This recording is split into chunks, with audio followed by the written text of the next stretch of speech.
Welcome to Luca is a Billionaire, where the only thing I invest in is your answers.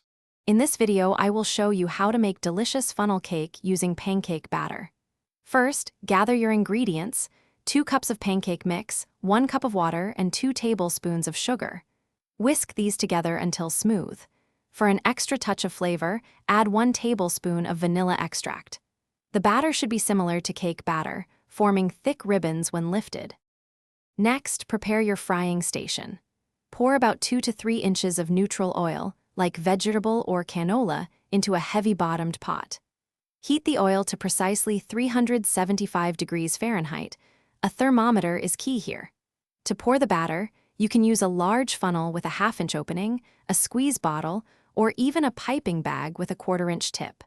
Now for the fun part, assembling your masterpiece. Lay your first crepe flat on a serving plate. Spread a thin, even layer of the prepared custard over its surface, extending almost to the edges. Continue this process, stacking crepe after crepe and alternating with the creamy custard until all your crepes are used.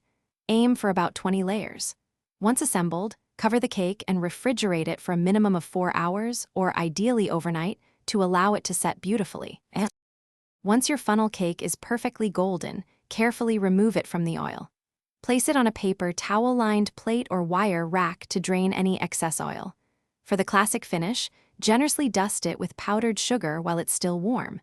You can also get creative with toppings like fresh berries, a dollop of whipped cream, or a drizzle of chocolate sauce. Enjoy your homemade treat.